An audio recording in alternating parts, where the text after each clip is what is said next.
particularly in what was called Lower Mesopotamia. So in the countries of what today is Iraq and Iran and Syria and in that part of the world. And we started digging up the ruins of abandoned cities. The East India Company was moving around in Iran. Now, the East India Company was a corporation, a private corporation, that was really driving forwards Britain's conquest and acquisition of foreign lands. They would go in, they would do trade deals. They had an army with them to help them with those deals. The archaeology that Henry Rawlinson was interested in was an inscription on a cliff face at a place called Behistun. And when he got there, he quickly understood the importance of it.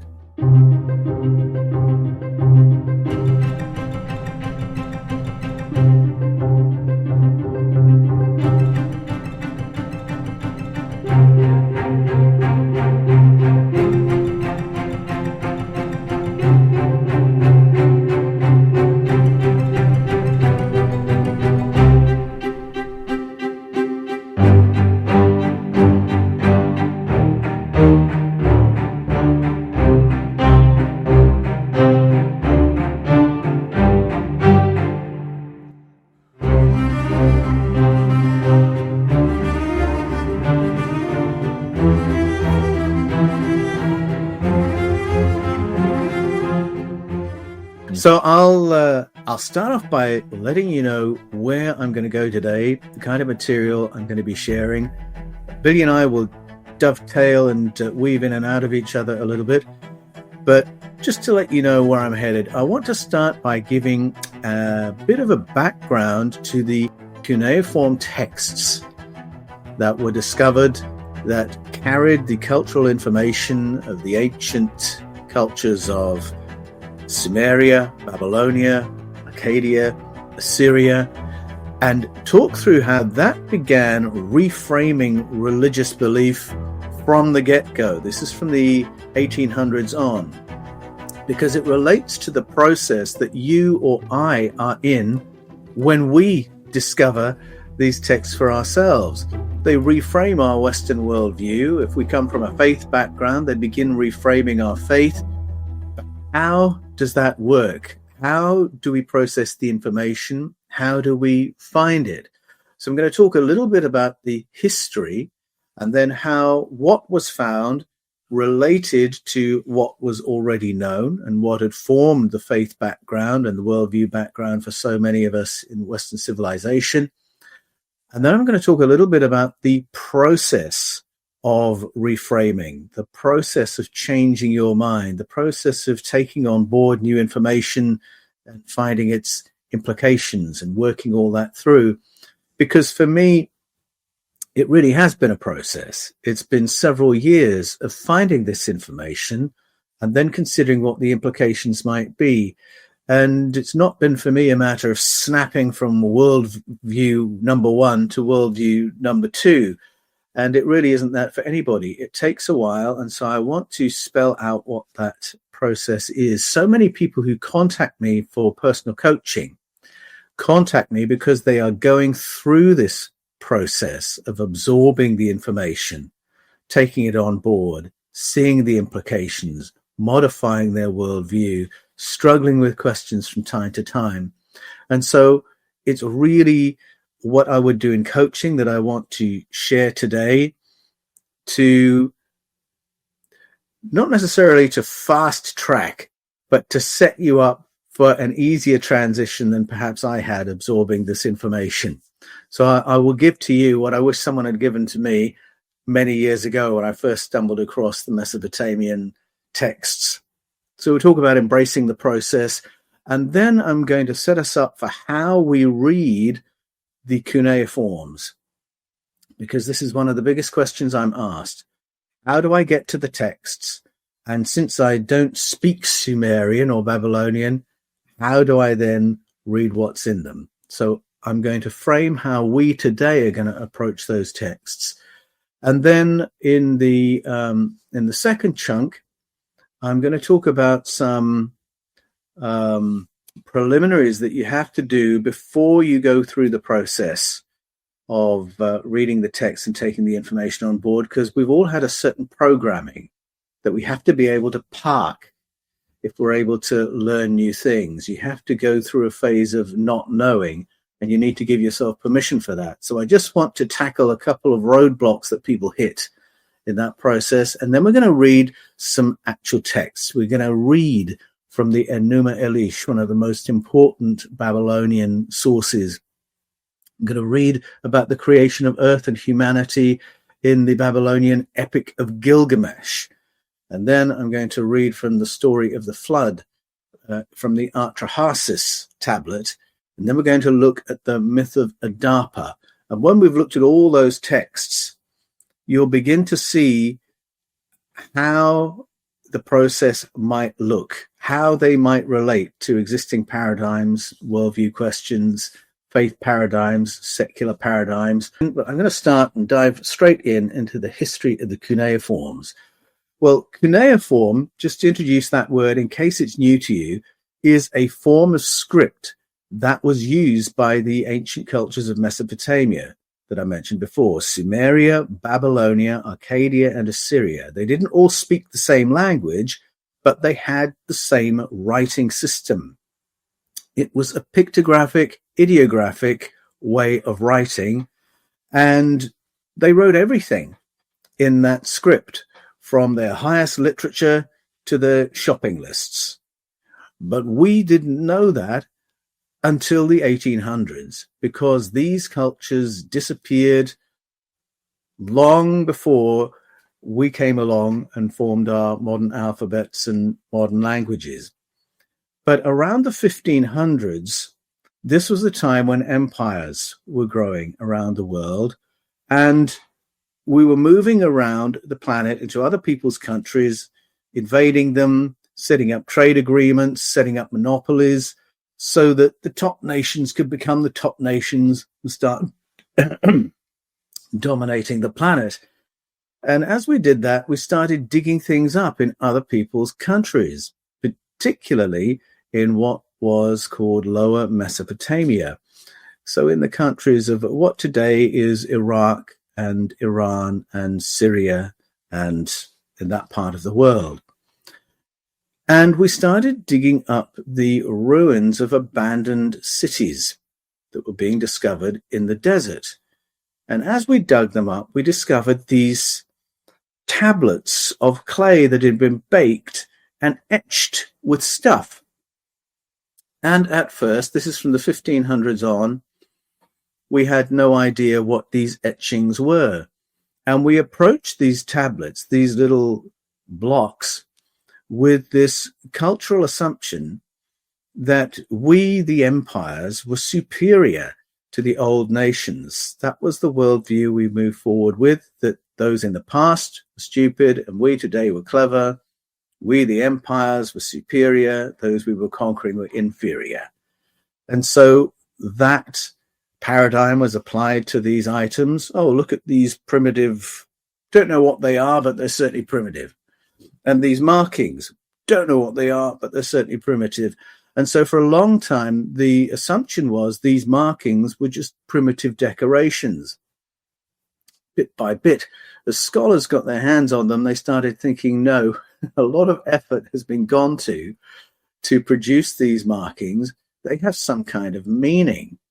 And so for a while, they sat in museums and libraries, being understood by academics to have some kind of language on them, but we had no way of deciphering what that language was. And that is until 1835, when the East India Company was moving around in Iran. Now, the East India Company was a corporation, a private corporation, that was really driving forwards Britain's conquest and acquisition of foreign lands. They would go in, they would do trade deals. They had an army with them to help them with those deals. And then the empire would support them with troops and then come in afterwards. And hey, presto, Britain had a new bit of the world under its belt. It was a powerful company. And a fellow who worked for the East India Company was Sir Henry Rawlinson, a very keen Assyriologist. He went into Iran as part of a deal to give military training to the troops of the Shah of Iran in exchange for access for archaeological work in his country. And the archaeology that Henry Rawlinson was interested in was an inscription on a cliff face at a place called Behistun. And when he got there, he quickly understood the importance of it, because there was an inscription, a cultural celebration expressed in 4 languages, and I think 3 of them were known languages, all written in cuneiform. All of a sudden, there was the translation key, known languages in ancient cuneiform. This was like the Rosetta Stone. This was the translation key that could then be taken back to all these tablets that were piled up in museums around the world, and academics could begin translating those tablets. So this is what happened. They got to work on the tablets. And as scholars like George Smith, a British Assyriologist who worked at the British Museum, as George Smith set to work on the tablets, he started recognizing bits of story. Now, some of these tablets were, as I say, shopping lists. They were inventories. They were legal agreements. But some of them contained literature, telling ancient story. And George Smith started noticing, I know this story. That sounds like Genesis 1, the flooded planet. That sounds like the creation and fall of man in Genesis 3. Wait a minute, there's a flood narrative, like in Genesis 6. And this sounds like the Tower of Babel in Genesis 11. And now there's a war in heaven, like the war in heaven that the Bible talks about. And very quickly, George Smith began to see the implications. And he wrote a book in 1876, The Chaldean Account of Genesis, which was a very bold title, essentially putting forward the idea that the stories we're all familiar with in Genesis that have formed so many of our God stories might have had a Babylonian source. I'm going to read from George Smith's book to show you what was happening as they began thinking through what they were finding. Now, George Smith was not the only Assyriologist working on these things, but he was probably the most prominent, most publicly known, and he wrote the most important book, the Chaldean Account of Genesis. So let me read you what he wrote in the 1870s, as this is the very beginning of the reframing of religious belief that happened then at an academic level, but has not yet filtered through to the rank and file of the Christian churches. And it will amaze you as you hear how clear it was in the beginning. So this is George Smith speaking. On the discovery and decipherment of the cuneiform inscriptions, Oriental scholars hoped that copies of the Babylonian histories and traditions would one day be discovered, and we should thus gain earlier and more satisfactory evidence as to these primitive stories. So what he's saying there is that for a long time, the Bible could only be studied in a bubble. There was nothing to compare it to. So when it told the stories of these various kings and these various conflicts, take it or leave it, because there's no other account, and we don't know anything about these figures. So it's take it or leave it, and people tended to read it in a very basic fundamentalist way. And he's saying here, historians are always hoping they could find something that would give an external reference to those stories. He goes on. In the mound of Kuyunjik, opposite the town of Mosul, Mr. Layard discovered part of the Royal Assyrian Library.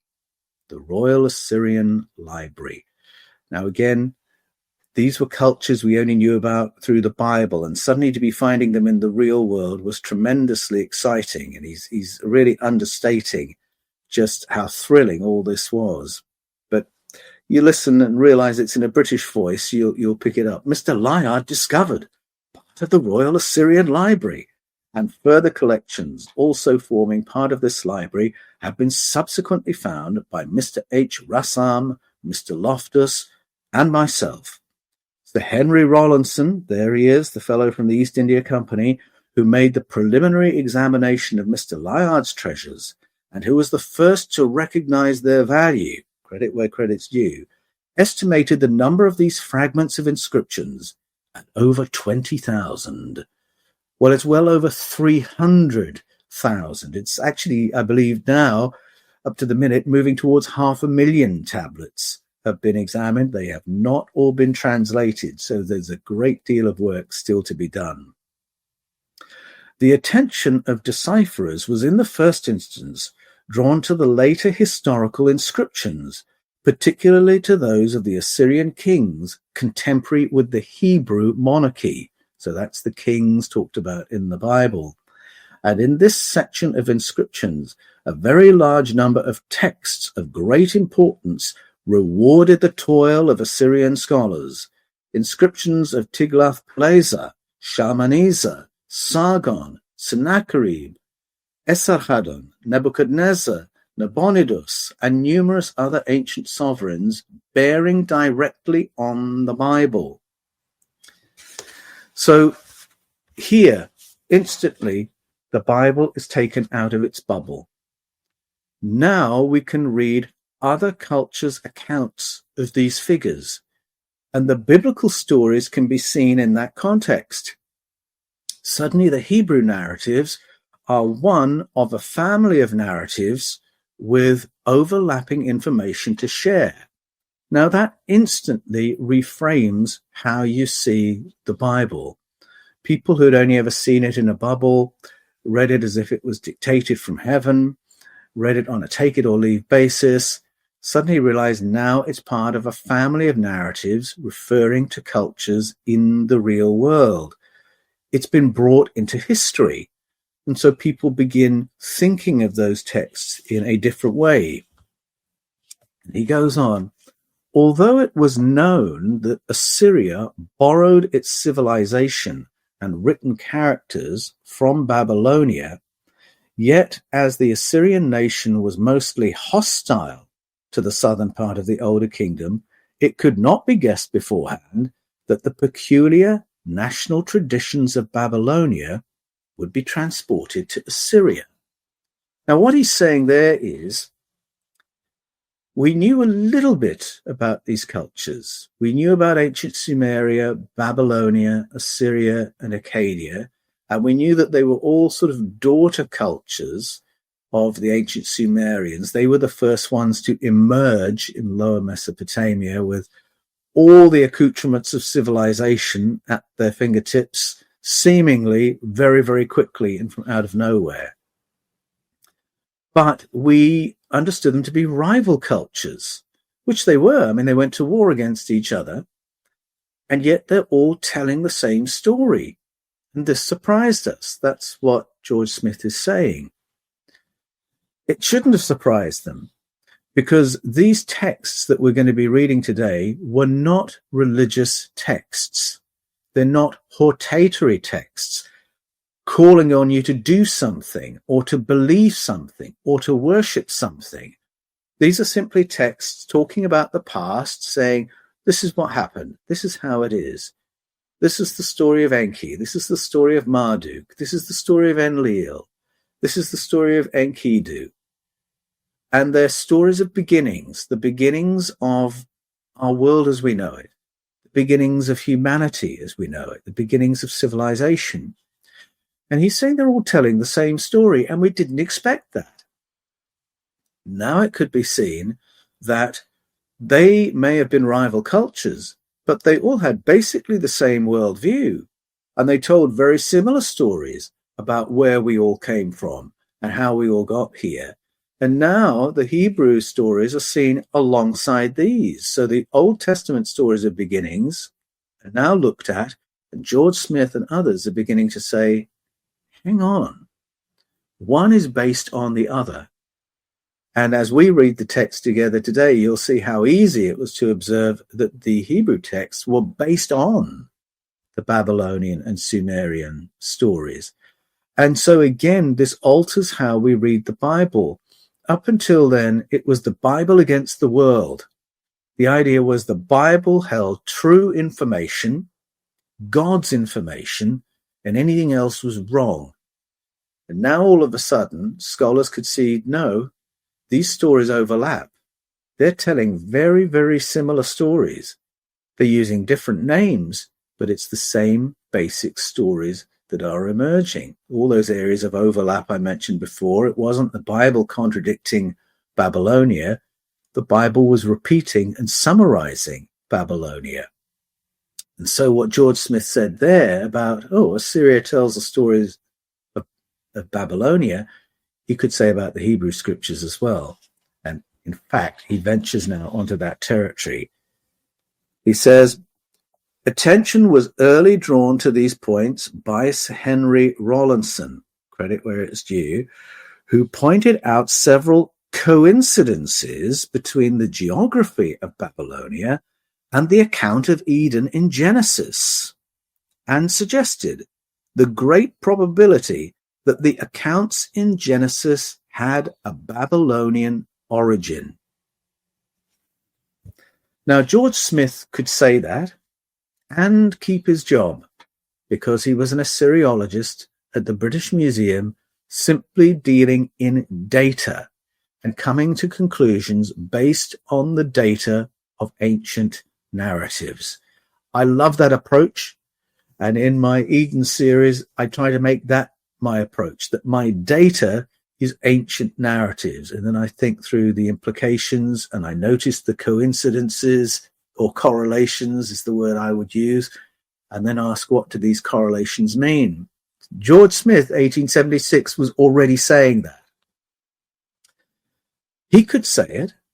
Sir Henry Rawlinson could say it as an Assyriologist employed by the East India Company. But a full 20 years later, when Nathaniel Schmidt said exactly the same thing as an Assyriologist at Colgate University, he was fired for saying it. And he was fired because Colgate University had a faith-based board that found it unacceptable that he should say these things because it was undermining the students' faith in the Bible. To start saying the Bible has got its stories from here shoots in the foot the idea that it's been dictated by God from on high.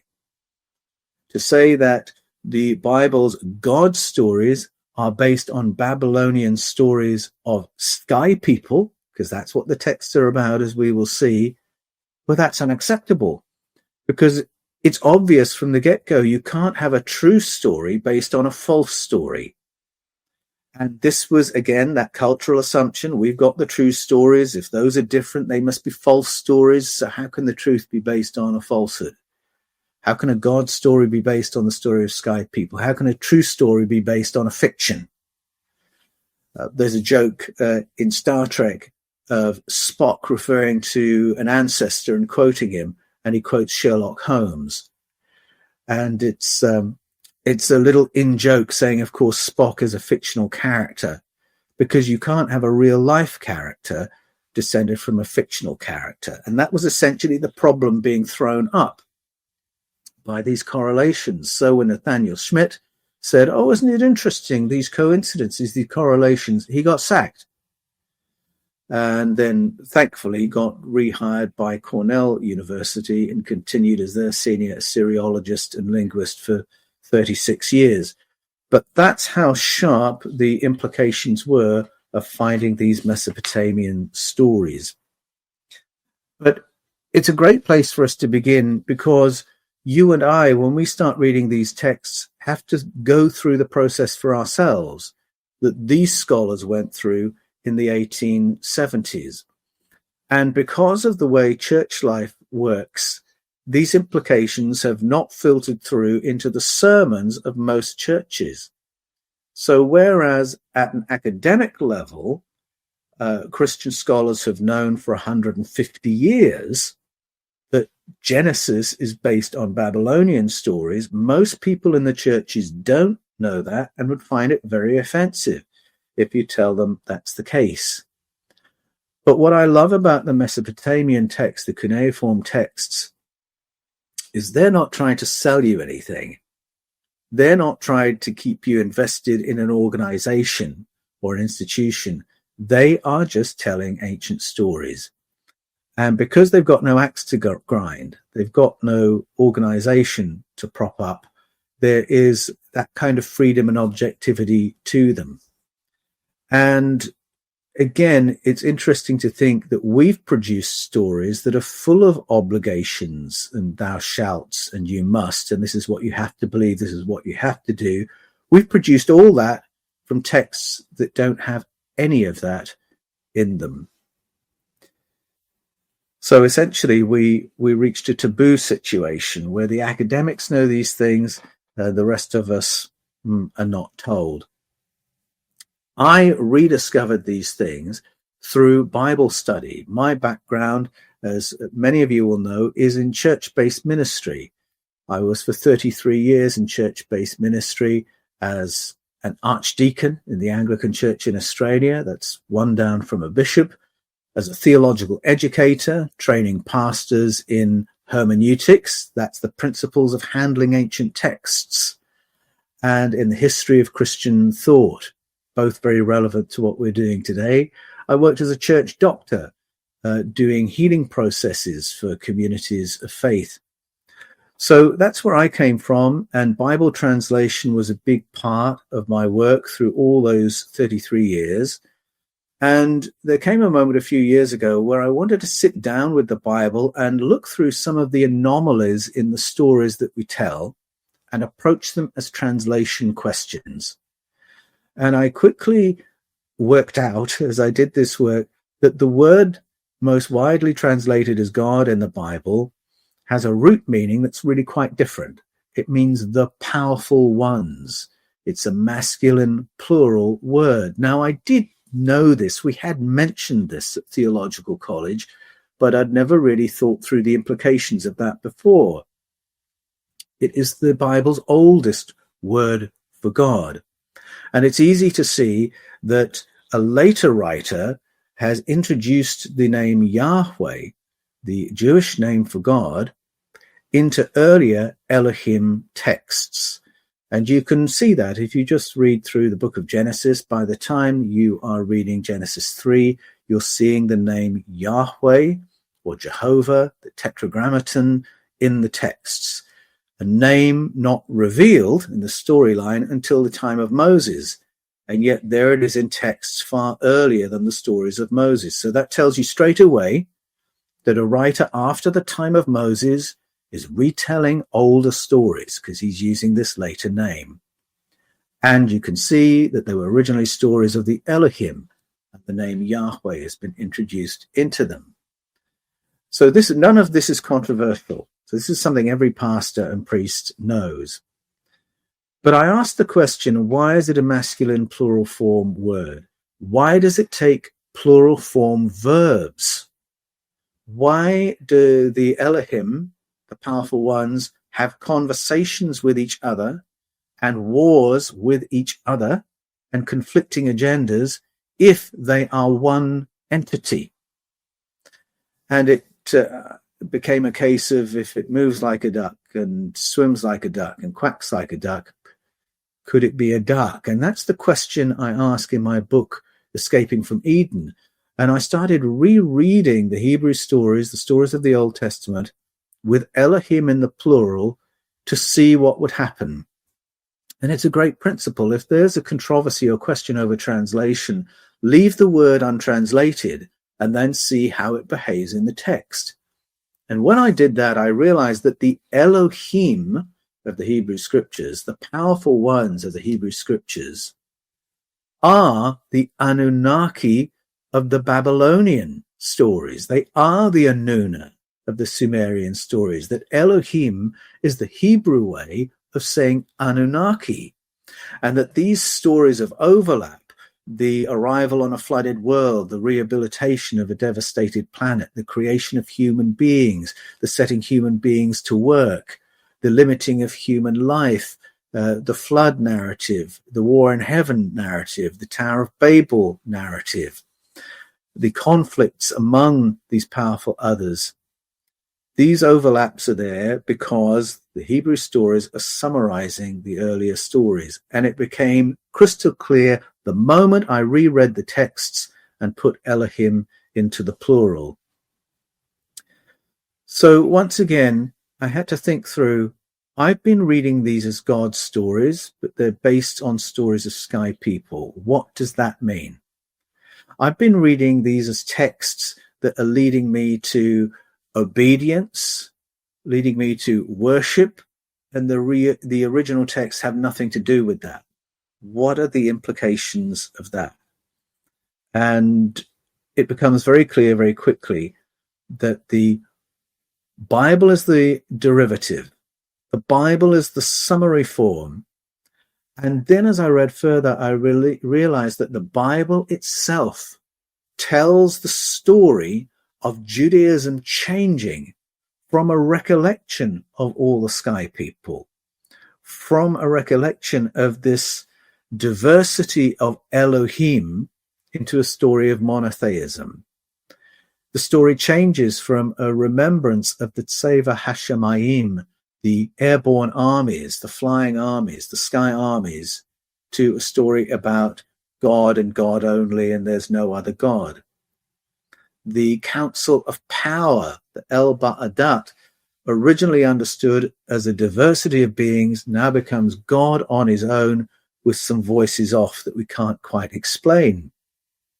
But as I went through the process of rereading the Bible, I realized the Bible itself talks about the narrative shift from a recollection of paleocontact to monotheism, and it names the figures responsible for that shift. So if you read the books of Ezekiel and Jeremiah, 1 and 2 Kings, and the book of Ezra, the process is told whereby Hezekiah is a monotheist. He believes only in Yahweh, and he believes none of his people should worship any other of the Elohim, and the others should all be demonized and forgotten. And so there were of the other Jewish priesthoods, because they were Jewish priesthoods who serviced people like Asherah and Milcom and Dagon. Get rid of those priesthoods, demolish their temples, retell their stories so that it'll be regarded as idolatry, and we will do a ritual reform where only my God, the war God, Yahweh, is worshipped. And hey presto, we'll have a neat and tidy kingdom with one God, one king, one high priest, all the tithes and taxes coming to HQ in Jerusalem. And now we've got a manageable monotheistic kingdom, all assisted by the high priest Hilkiah. And then a rewriting of the ancient stories by the royal scribe Shaphan under the supervision of Hezekiah's grandson Josiah, and then finished off with a process by Ezra. And now there's a new belief system enforced, taught by the one high priestly family under the one monarchy, so that by the time the monarchy ends, you've got a religion that can be run by the high priests, no kings needed, and things move on from there. And that's where the taboo around paleocontact comes from. The reason that people of faith struggle so much with the Mesopotamian stories today and get very offended when I, a church person, talk about paleocontact is because of this taboo that was created by King Hezekiah and King Josiah, where you demonize everyone else's stories. You demonize the indigenous stories. Now only one narrative is accepted, and it's Yahwist monotheism. And so the physical images of these other entities are now, oh, I don't want to look at that. That looks foreign. That doesn't look godly. Many of us have an instinctual reaction like that when we see Assyrian carvings, because these were the ones we're not allowed to portray Don't bow down to them, it says in the Ten Commandments. Don't even draw pictures of them. We're not to know about them. And this idea of only one God, Yahweh, and everything else is a lie, leads us to xenophobia regarding other cultures and a totally fearful, patronizing attitude towards other narratives that makes it very difficult for people of faith to come across other narratives and read them with an open mind and ask with an open mind, how does this inform my beliefs? But that's the process we're on. And there was a discovery made just this year, which speaks directly to this, because it comes before this reframing process. It becomes before the great reforms of Judaism. And it shows us that before Hezekiah and Josiah and Ezra, Shaphan, Hilkiah, the stories of the Hebrews were part of a family of stories belonging to the Middle East, that they sat alongside the Assyrian, Babylonian, Akkadian, Sumerian stories as part of a family of story explaining where we all came from and talking about interventions in the deep past by powerful, non-human other civilizations. And the thing that was found was a seal which was the property of a man called Jehoezer. And he lived in Bronze Age Jerusalem around 2,700 years ago, we think, roughly around then. And this was the seal that he used to seal letters or to seal official documents, which he did because he was a senior figure, a senior Jewish figure. And when this senior devout Jewish figure wished to seal a document and make it binding, or seal a letter, the image on his seal was of an Assyrian Anunnaki. He saw absolutely no conflict between his seal showing what an Anunnaki looks like and his faith in the Elohim of the Bible. This is before Hezekiah brought in all these reforms, and that gives us a little snapshot of this world where the Hebrew stories were understood as part of a family of stories, where it was understood that the stories of the Elohim was one bandwidth in the wider story of the Tingir and the Anunnaki, Enlil, Enki, Marduk, Shamhat, Ninhursag, and all these other fascinating entities from the deep past. This little seal shows us how things were in the beginning and how we might reframe how we read these ancient texts. So we need to move away from a worldview that sees God as the enemy of all foreign cultures and start reading the wider family of narratives. We need to move away from a binary picture of worship versus idolatry, obedience versus sin, reward versus punishment, heaven versus hell, because all that is built on a misunderstanding when we equate Elohim with God. If you've got entities who are going to war with each other, who have conflicting agendas, some who love humanity, some who hate humanity, if all that is happening within the mind of God, you've got a very confused and mentally unwell God.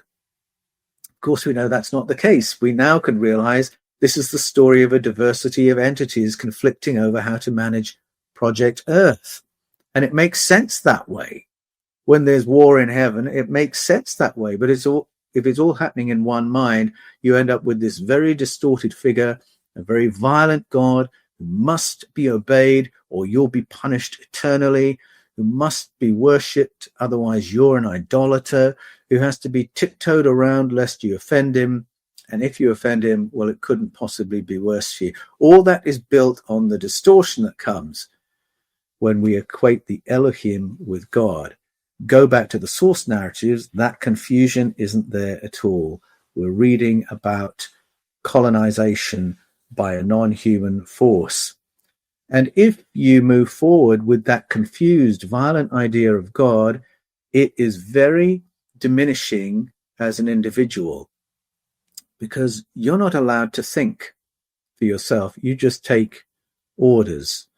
You just believe what you're told. And if you worship a God who thinks that way, you have to begin thinking that way. If you worship a God who is a xenophobe, you have to justify that xenophobia. And so you become a xenophobe. If you worship a God who is deeply anti-women, you have to justify that, and you become anti-women. And so you can draw a straight line from all kinds of errors and abuses to this confusion about God. If you have a violent, colonizing God, you will become a colonizer. And isn't that exactly what happened? Imperialism, colonization, ethnic cleansing, executions, misogyny, slavery, all done by Christian nations believing they're doing the work of God. Because if you've got a God who does all those things, then you can do those things in his name. So that's why it's very, very important we have to unravel it. Some people present today have grown up with that as their own lived experience because they've had parents who've held this very strict Christian faith with a violent God at the helm of it. And that is like living in a household with a mentally ill parent. I don't want to be rude about it, but I'm talking about the effect of this distorted God figure. If you have to tiptoe around for fear of offending this impossibly violent entity, that is like living in a household or with a mentally ill or an addictive parent. And so there are people here today who are recovering from that, who weren't allowed to think, weren't allowed to question, who anything they did that was different was disobedient. And it takes a long, long time to deprogram from that. And so I have clients who come to me for coaching who are in their 70s, who are still recovering from that kind of upbringing. So it's not just at a cultural level that things go very wrong when we make these equations. Things go wrong for us at a personal level. We're not allowed our own thoughts. And so we have to unravel all of that. One of the things that I want to mention before we get onto the texts, and we'll start reading them soon, is the impact of that kind of faith on our freedom to think. Now, even if you're not from a faith background, you have probably grown up in a culture that's been very impacted by one of the major faiths, whether it's Judaism, Islam, or Christianity.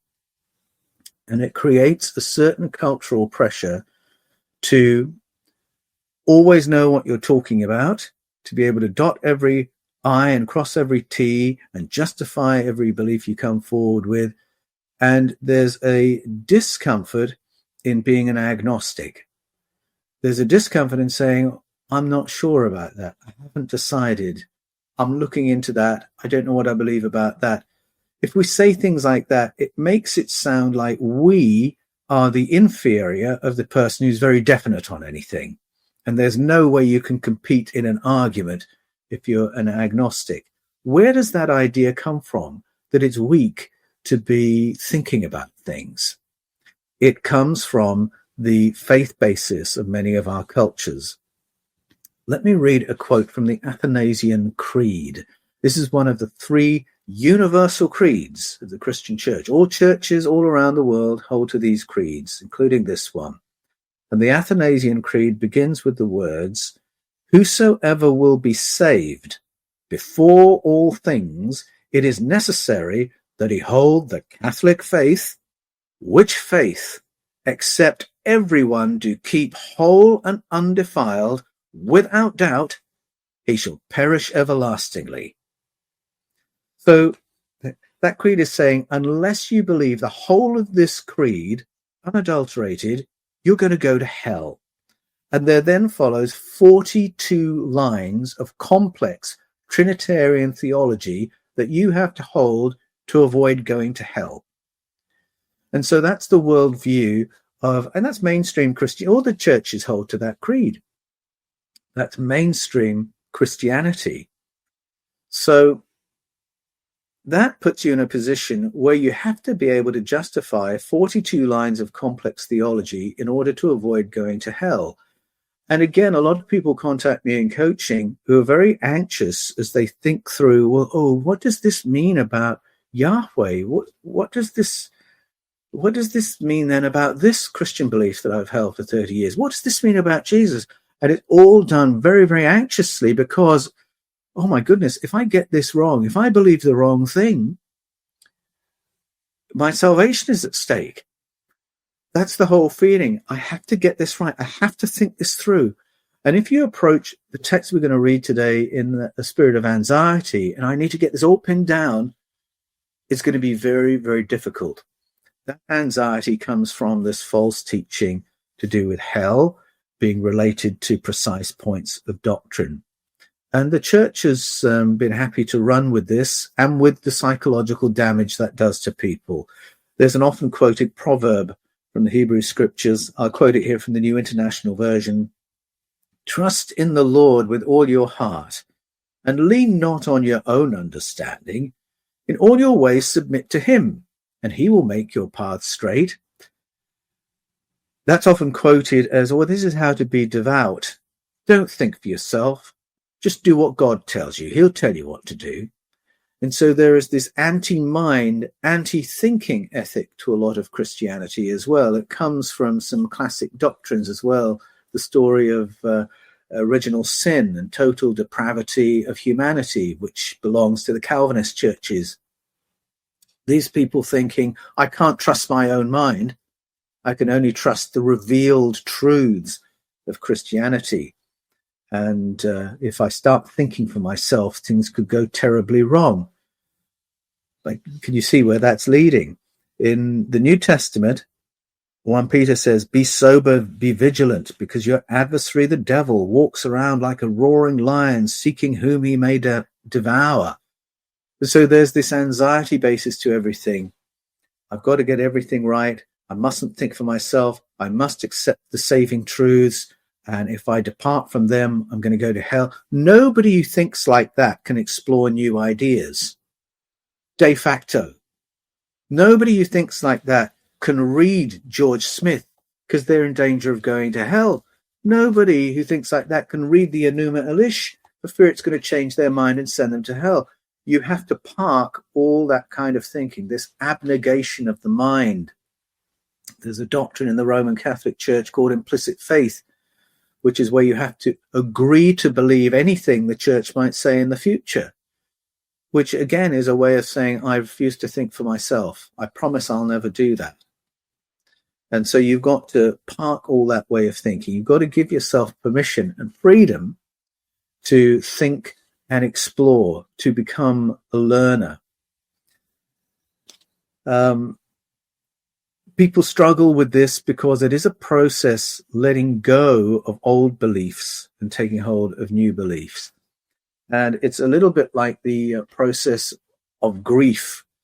And I know things are run in different orders for different people, but people often talk about these stages, beginning with denial, and then there's anger, and then bargaining, and then depression, and then acceptance.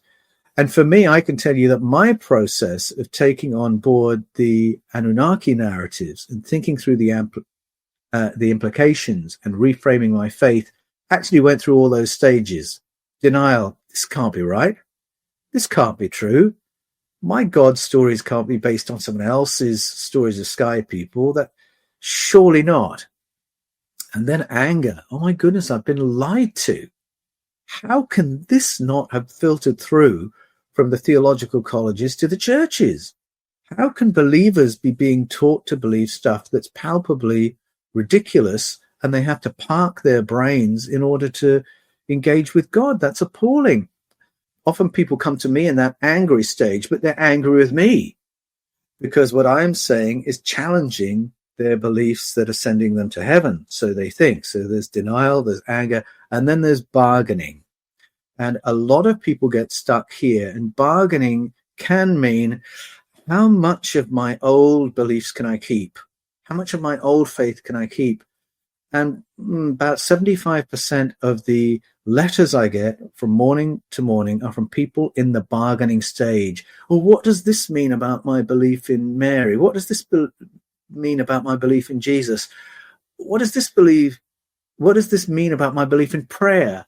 what should I then think about God? And they're trying to hold on to as much as they can and wanting to know the end of my process before they read the text and think them through.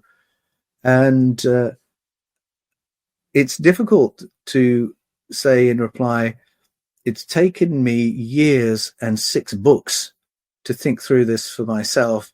It's difficult to summarize it in a couple of sentences in an email, because it really is a process. And that bargaining is something you just have to be willing to put to one side, to be able to say, well, I know what I believed before.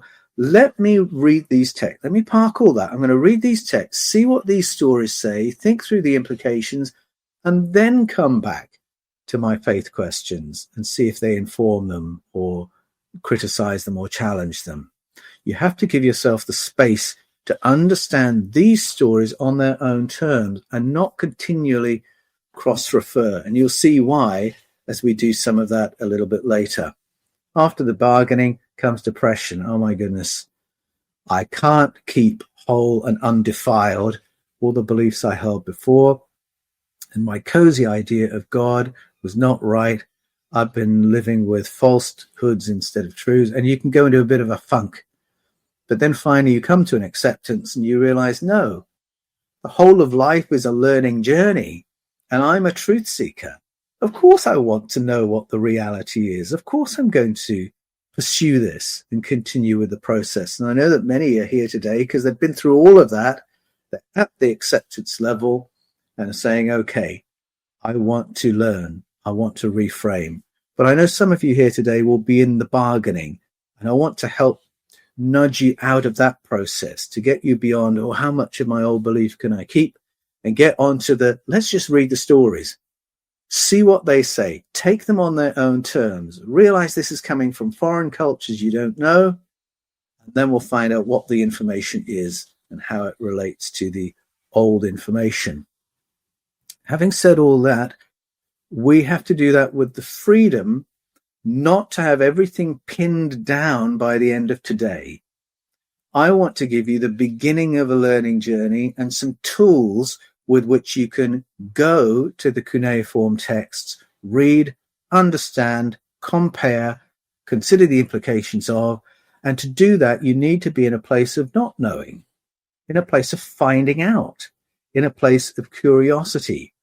So we're not going from one pinned down idea to another. And you'll see that this culture's stories are not exactly the same as this culture's. So you can't make easy equations and say, I see. Enlil is Yahweh.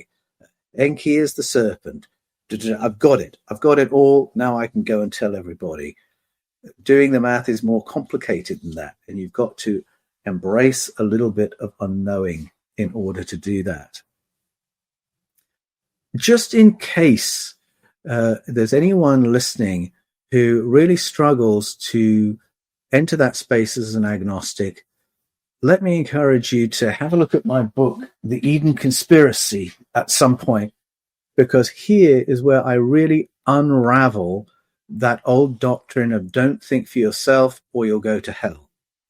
I take a long time in The Eden Conspiracy to spell out why that's wrong, why that isn't even what the Bible teaches, why it's what we've taken from the church. And you have to dispense with the whole doctrine of hell, because it's not in the Gospels. It's not in the New Testament. It's been taught for 2,000 years, and it's something we read into the texts. But when you get to the most famous texts on hell, you realize they don't teach that at all. They're not telling you not to think. They're not warning you about eternal conscious torment. There's a very famous passage in Matthew 5:29-30, where Jesus says, if your eye causes you to sin, pluck it out. It's better to enter the kingdom of heaven blind than be thrown into Gehenna. And people take that as a hellfire teaching. The problem with it is they read the first part of it metaphorically. They don't believe Jesus is telling people to pull their eyes out, but then they'll take the second half literally. Oh my goodness, I'm going to be thrown into Gehenna. And then they don't go to the root meaning of the key words. What is Gehenna? It's not hell. It's the rubbish tip outside of Jerusalem.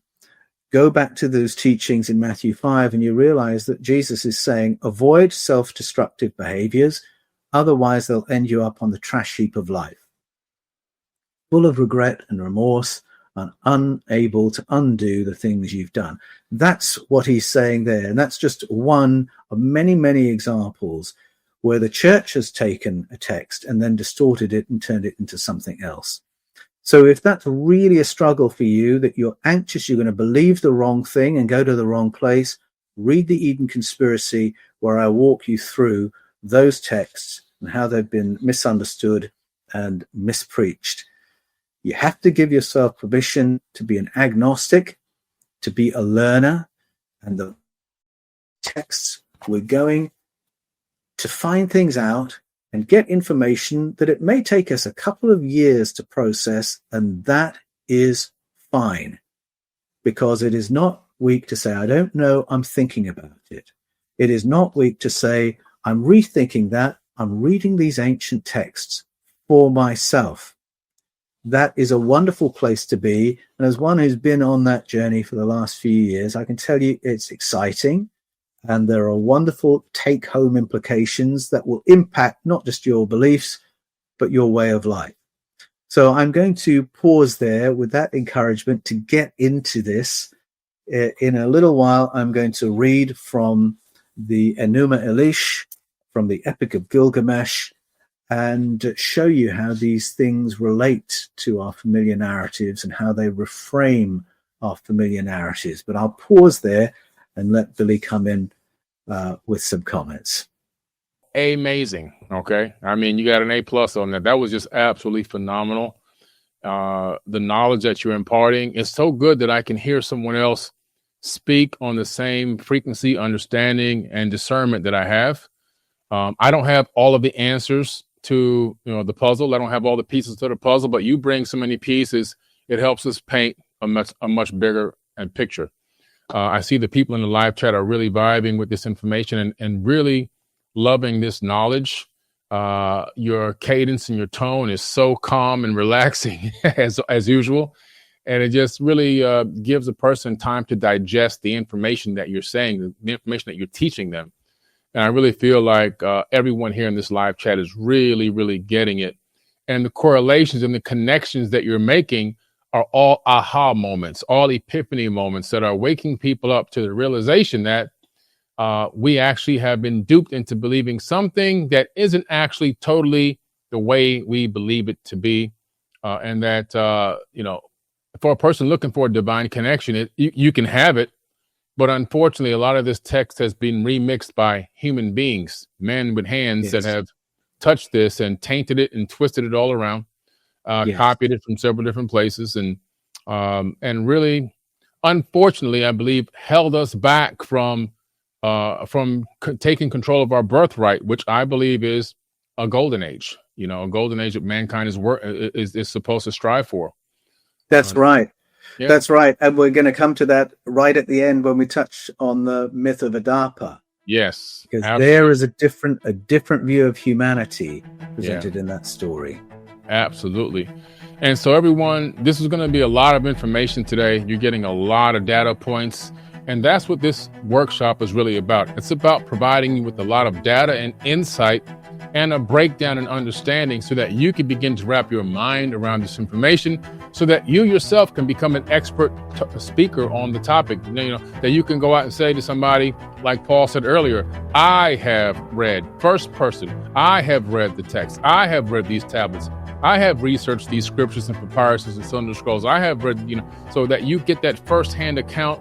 But then also you have the perspective to where you can now intelligently disperse this information to somebody without anger, without angst, without frustration, without being domineering, without being dogmatic, just matter-of-factly, and giving a person, giving people a place where they themselves can go learn how to research the topic and get information, so that you're disarming them. You have to learn how to disarm people.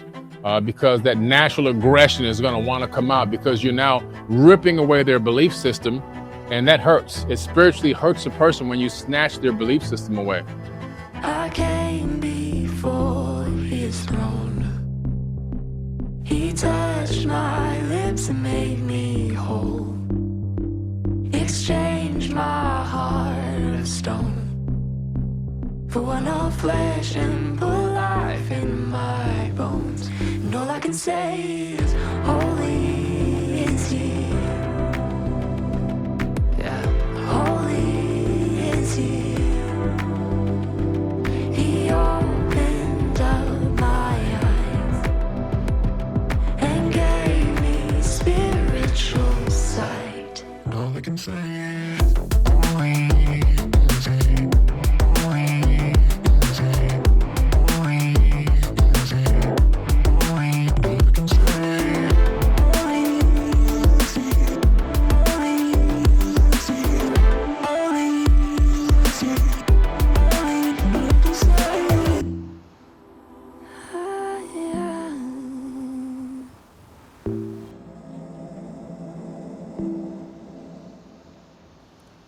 Holy is he. Holy is he.